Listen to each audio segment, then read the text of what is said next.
사순절 신앙의 정석 두 번째 시간, 오늘 주제는 훈련입니다. 다음 세대, 또 청년 세대, 장년 세대, 노년 세대에 이르기까지 함께 같은 주제로 말씀을 나누고 오이코스를 통해서 또 말씀의 은혜와 적용을 나누며 결단해 보려고 합니다. 말씀을 듣고 믿고 살아내는 훈련을 함께 하려고 합니다. 여러분, 하나님은 저와 여러분을 사랑하시죠? 그냥 마음으로만 사랑하시는 것이 아니라 우리에 대한 비전을 가지고 계십니다. 여러분, 하나님은요, 저와 여러분을 믿으셔요. 우리를 믿어주십니다. 우리가 예수 그리스도를 만나 변할 것이라고 믿고 계셔요. 끝까지 기대하십니다. 주님을 만나고 변하고 성장해서 어려움을 이겨낼 수 있는, 믿음으로 세상을 이길 수 있는 하나님의 사람이 될 것이라고 기대하십니다. 점점 더 예수님을 닮은 그리스도인으로 자라날 것을 믿고 계시고 꿈꾸고 계시고 기대하고 계셔요. 하나님 우리를 그렇게 바라보십니다. 골로새서 1장 28절의 말씀, 우리 신약성경 325쪽 한번 같이 찾아볼까요? 신약성경 325쪽 골로새서 1장 28절의 말씀입니다.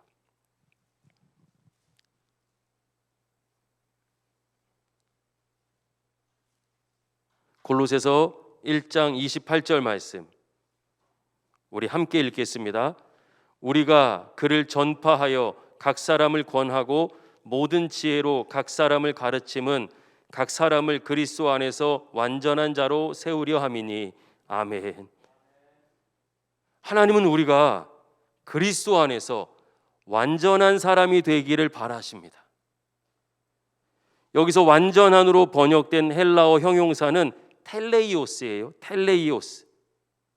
이 단어는 절대적이고 완전하고 또 완벽하다라는 의미로서 완전하다가 아닙니다. 상대적인 의미예요.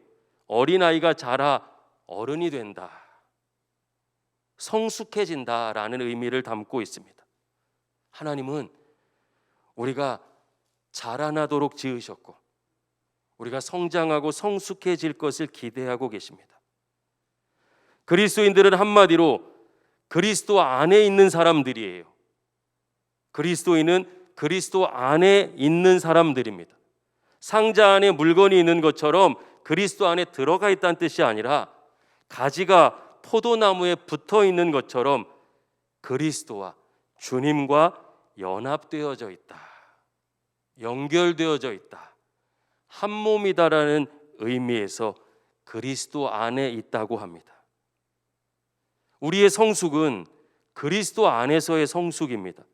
이걸 조금 더 풀어서 이야기하면 그리스도와 예수 그리스도와 성숙한 관계를 맺는 것입니다.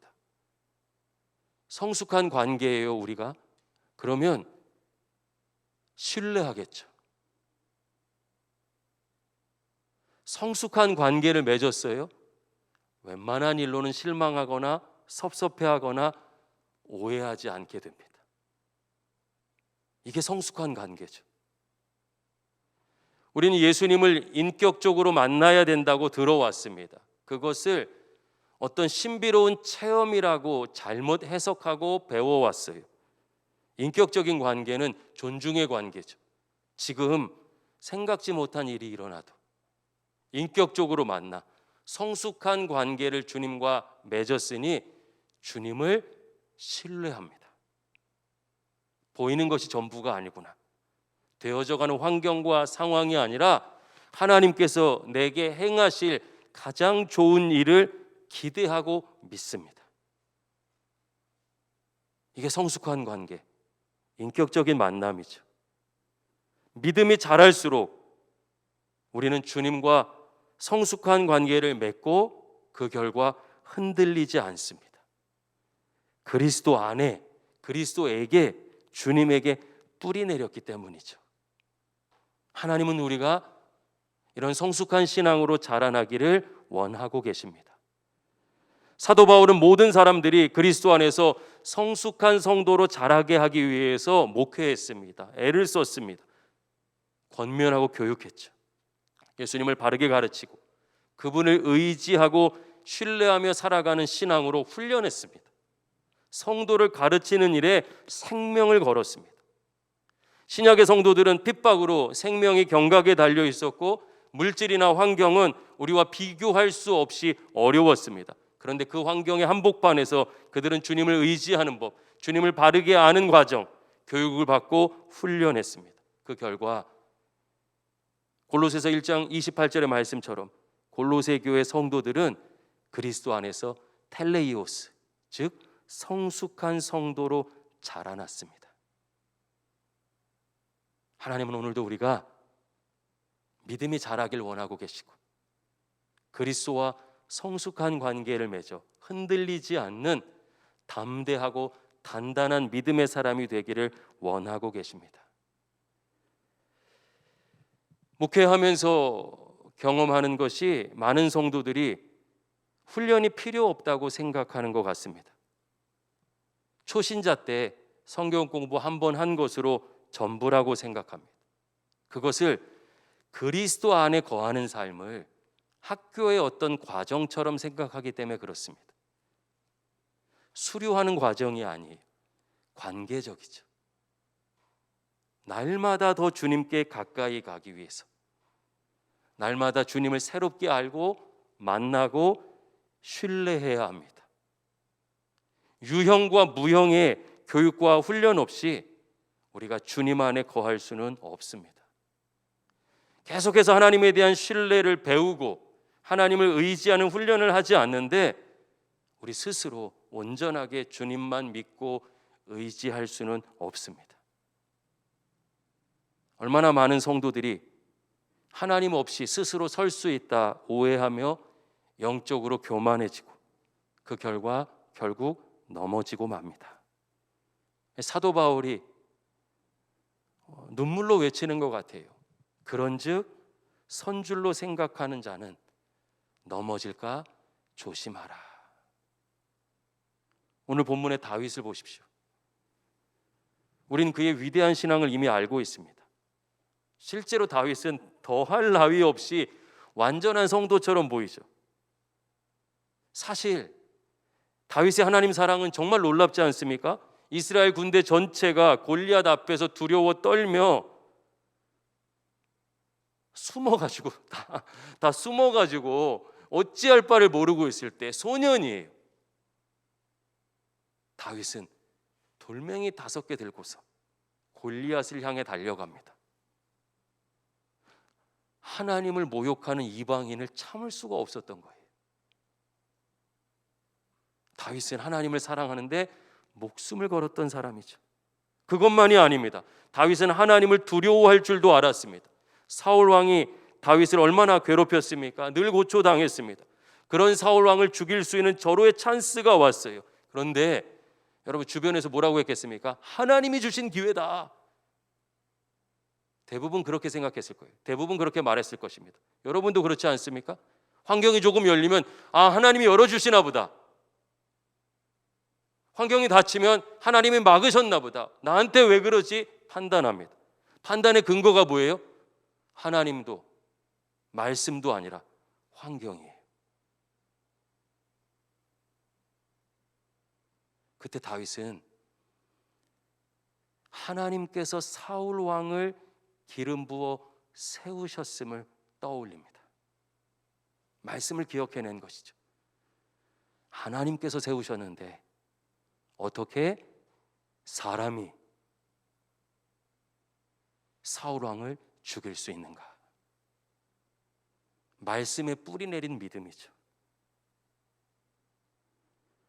이처럼 하나님을 존중했습니다. 하나님을 두려워할 줄 알았습니다. 환경과 상황, 되어져가는 일로 판단하지 않고 하나님의 말씀에 근거해서 믿음으로 살았습니다. 하나님 이런 다윗을 너무나도 기뻐하셨죠. 내 마음에 합한 사람이다. 그러나 그런 다윗도 넘어졌습니다. 다윗은 부하 우리아의 아내 밧세바를 간음하고 그 죄를 덮기 위해서 우리아를 최전방에 보내서 죽게 하죠. 간음죄를 넘어서 살인죄까지 서슴없이 저질러요. 들키지 않았으면 죄가 아니라고까지 생각했습니다. 무슨 뜻입니까? 스스로 온전한 신앙생활을 할 수 있는 사람은 없습니다. 다윗의 믿음이 위대해서 위대한 믿음의 사람이 된 줄 알았는데 다윗이 그리스도 안에 있었기 때문에 위대했던 것이에요. 사무엘하 12장 9절 말씀, 우리 오늘 본문이죠. 사무엘하 12장 9절 말씀 함께 읽겠습니다. 그러한데 어찌하여 내가 여호와의 말씀을 업신여기고 나보기에 악을 행하였느냐? 내가 칼로 햇사람 우리아를 치되 암몬 자손의 칼로 죽이고 그의 아내를 빼앗아 내 아내로 삼았도다. 아멘. 어찌하여 네가 하나님의 말씀을 업신여겼느냐? 여러분, 어느 순간 하나님의 말씀보다 내 뜻이 더 중요해지는 것입니다. 우리에게 그런 유혹이 찾아와요. 반드시 그런 위기가 옵니다. 우리 안에 그런 연약함이 있습니다. 스스로 설 수 있다고 오해할 때가 있습니다. 여러분, 이게 죄의 본성이에요. 이게 죄의 실체입니다. 하나님과 하나님의 말씀을 업신여깁니다. 다윗은 죄 짓기 싫은데 억지로 지은 것이 아니에요. 스스로 지었습니다. 그 안에 죄의 본성이 있습니다. 제가 다윗을 묵상하면서 제 자신을 돌아봤어요. 제가 어떤 죄를 짓거나 하나님 원하시지 않는 일을 했을 때 제 자신에게 이렇게 말하고 있더라고요. 너는 원래 괜찮은 신앙인데 이번에 실수한 거야. 너는 정말 열심히 신앙생활했어. 넌 하나님 의지하잖아. 이번에만 그런 거야. 환경 때문에 어쩔 수 없잖아. 이번에만 그런 거야. 넌 원래 믿음의 사람이야. 제가 제 자신에게 계속 그렇게 이야기하기를 한 번이 아니라 날마다 수없이 그렇게 하고 있더라고요. 말씀을 묵상하면서 깨달았습니다. 실수가 아니었어요. 제 안에 죄된 본성이 있기 때문에 죄가 솟아오르고 튀어나오고 터져나온 것입니다. 예수 안에 있을 땐 주님이 잡아주셔서 정결케 해주셔서 붙들어 주셔서 몰랐는데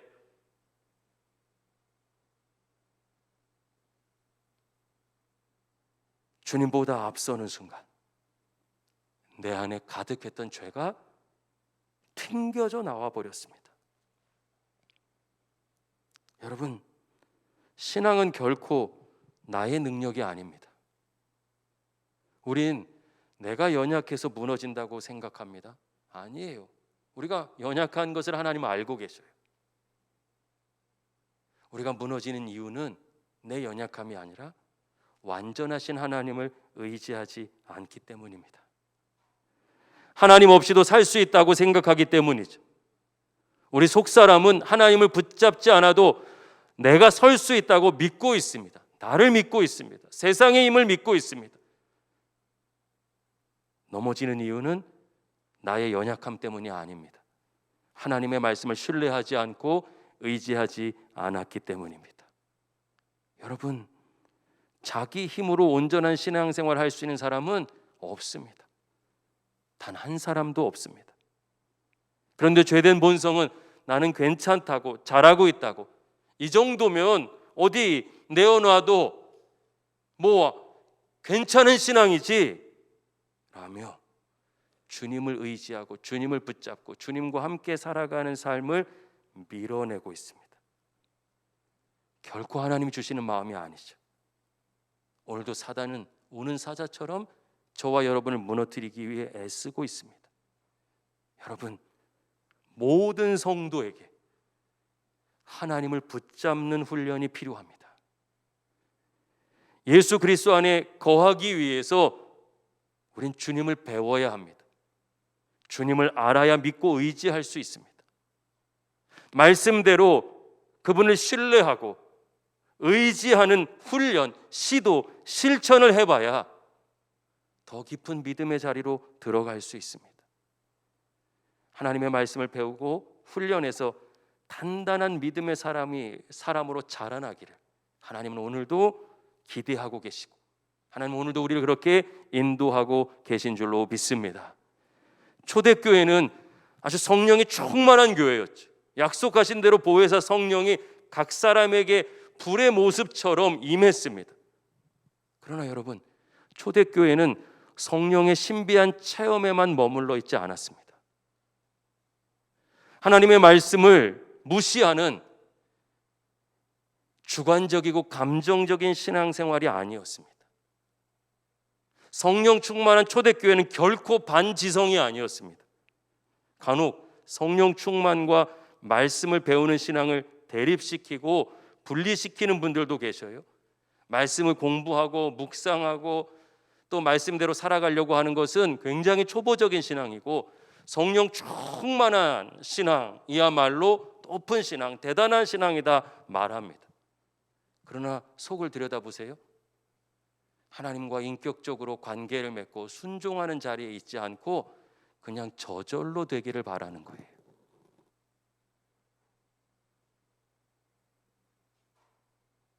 사실은 나는 변하지 않고 그냥 되기를 바라는 거예요. 여러분, 그게 미신이에요. 그게 무속입니다. 우리 주님은 나를 인격적으로 대우해 주시고 믿어 주시고 기다려 주시죠.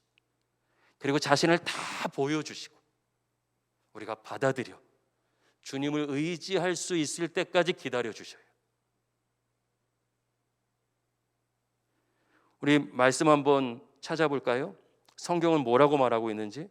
사도행전 2장 42절 말씀, 신약 성경 190쪽입니다. 사도행전 2장 42절의 말씀입니다. 함께 읽겠습니다. 그들이 사도의 가르침을 받아 서로 교제하고 떡을 떼며 오로지 기도하기를 힘쓰니라. 아멘. 여러분, 사도행전은 초대교회의 모습을 가장 정직하게 분명하게 드러낸 유일한 책이죠. 보혜사 성령으로 충만해진 성령 충만한 초대교회가 어떻게 신앙생활합니까? 정기적으로 모여서 사도들의 가르침을 받습니다. 사도들의 가르침이 뭐예요? 오늘날 신약 성경이죠. 하나님의 말씀을 배웁니다. 하나님의 말씀대로 살려고 모입니다. 훈련합니다. 나눕니다. 말씀에 순종하며 살아갑니다. 성령은 그리스도의 영이시고 성령은 진리의 영이시죠. 그 결과 성령 충만했던 이들에게 나타난 역사는 말씀의 부흥이었습니다. 여러분, 말씀의 부흥이 무엇인가요? 말씀 앞에 순종하고 믿음으로 살아날 때 우리 삶의 변화와 역사가 일어나는 것이죠. 성령 충만했던 초대교회는 철저히 말씀을 배우는 교회였습니다. 신명기 4장 10절 말씀은 제가 한번 읽어볼게요. 내가 호렙산에서 내 하나님 여호와 앞에 섰던 날에 여호와께서 내게 이르시기를 나에게 백성을 모으라. 내가 그들에게 내 말을 들려주어 그들이 세상에 사는 날 동안 나를 경외함을 배우게 하며 그 자녀에게 가르치게 하리라. 아멘. 신명기 4장은 지켜야 할 하나님의 규례들을 하나님께서 직접 가르쳐 주시는 말씀입니다. 여러분, 언약의 백성으로 부르셨어요. 하나님의 백성으로 삼으셨습니다. 그 다음에 하나님이 하신 일이 뭡니까? 계속 가르쳐 주십니다. 하나님께서 언약을 맺어 주시니까 언약의 백성이 되었지만 아직 하나님의 자녀답게 성장하지 못했죠. 성장할 수 있도록 가르쳐 주십니다. 예수 그리스도를 구원자요 주인으로 믿고 고백한 순간 우리는 그리스도인 하나님의 자녀가 되죠. 그러나 이제 막 영적으로 태어난 어린아이예요. 그리스도인은 계속해서 자라나서 그리스도의 장성한 분량에까지 이르는 과정을 말합니다. 하나님은 오늘도 그 백성을 가르치시고 훈련하셔서 하나님 백성답게 세우시는 분이셔요. 디모데전서 4장 7절에서 8절 말씀, 우리 신약성경 339쪽입니다. 한번 같이 찾아보겠습니다.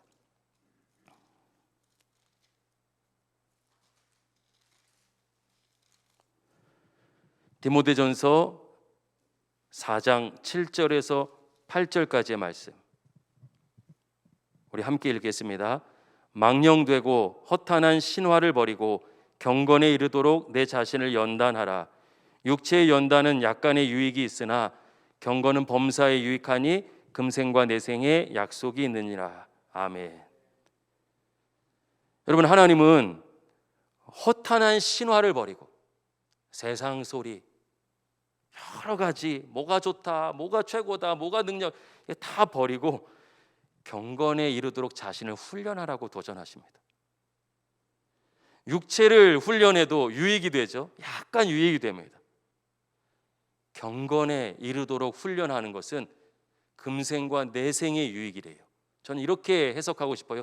지금부터 영원까지 복된 삶. 예수 그리스도 안에 뿌리 내렸기 때문에, 주님과 함께 하기 때문에 누릴 수 있는 삶이죠. 이것을 훈련하라고 합니다. 여러분, 하나님께서 우리에게 말씀하셔요. 그 말씀이 은혜롭고 능력입니다. 그러나 그 말씀을 받고 살아내는 것은 때로 어렵습니다. 우리 마음에 전쟁이 일어나기도 하죠. 그때 정말 하나님의 말씀을 믿고 따르는 것, 그런 신뢰의 과정을 인격적인 만남, 성숙한 관계라고 하는 것입니다. 사단은 그냥 편한 대로 해. 오늘 우리 귀에 속삭이지만 주님은 말씀으로 찾아와 경건에 이르도록 훈련하라 도전하고 계십니다. 많은 성도들이 훈련은 초신자만 받는 거라고 생각합니다. 그러나 어떤 훈련도, 그게 육신의 운동일지라도 이례적으로 완성될 수는 없죠.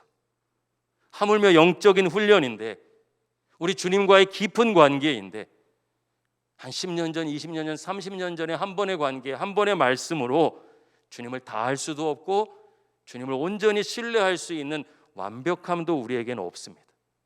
그런데 그것으로 충분하다 말하는 것, 바로 사단의 괴계인 것이죠. 많은 교회가 성경 공부 수료장 한 장으로 신앙을 보장하는 것처럼 말하고 있습니다. 그러나 신세계 공동체의 교육과 훈련의 목적은 수료에 있지 않습니다. 예수 그리스도 안에서 성숙한 성도로 계속 자라나게 하는 것이 목적이고, 그것이 우리를 향한 하나님의 뜻이라고 믿습니다. 훈련을 통해서, 여러분, 훈련을 통해서 다시 주님을 생각하게 되는 것이, 12달 365일 내내 충만해서 살아갈 수는 없지만 다시 말씀 앞에 설 때, 주님께서 가르쳐 주실 때 우리는 또다시 잠에서 깨어나 주님을 생각하게 됩니다. 그리스도인은 끊임없이 온전한 그리스도인이 되어가는 과정에 있는 사람입니다. 성장하고 성숙해야 되는 사람입니다. 그래서 주님은 오늘도 우리를 교육과 훈련의 자리로 초청하시는 것이에요. 우리 신세계교회에 여러 교육과 훈련의 과정이 있습니다. 이것은 스스로 말씀을 읽어낼 수 있는 힘을 키우기 위한 과정입니다. 이것이 전 교인에게 어느 정도 진행되고 나면 또 다음 과제, 또 다음의 모습으로 나가겠죠. 그러나 모든 성도들이 함께 할 수 있도록 도전하고 싶습니다. 혹시 지금 목사님, 저는 행복한 삶, 구약의 숲, 신약의 숲 다 들었습니다 하시는 분들이 계시다면 이렇게 부탁드리고 싶어요. 한 번 더 들으십시오. 이번엔 나를 위해서가 아니라 믿음의 가족을 위해서 함께 들어주십시오. 얼마나 큰 은혜가 되는지 모릅니다. 영혼을 섬기며 말씀을 배울 때 우리의 은혜는 배가 됩니다. 저는 우리 신세계교회 모든 성도들이 말씀을 가르칠 수 있는 성도가 되도록 기도하고 있습니다. 제가 말씀을 가르쳐 보니까요, 얼마나 큰 유익인지 몰라요. 말만 해놓고 그렇게 살지는 않는지, 살고 있지 않은 것은 아닌지 돌아보게 되고, 공부하고 기도하게 되며 철저하게 준비하게 됩니다. 결국 가르치는 저에게 가장 큰 유익이 되었어요. 말씀을 정리하겠습니다. 하나님은 우리 신세계교회 모든 성도들을 말씀을 배우고 훈련하는 자리로 초대하십니다. 오이코스 안에서 함께 나누고 결단해서 하나님을 배우십시오. 말씀대로 사는 것을 훈련하십시오. 오이코스 가족과 함께 배우고 반복해서 또 배우고 다시 배우고 나누며 예수 그리스도에게로 자라가십시오. 성숙한 신앙으로 환경과 상황을 이겨내는 믿음의 사람으로, 온전한 믿음의 사람으로 우리 주님께서 저와 여러분을 이끌어 주실 줄로 믿습니다.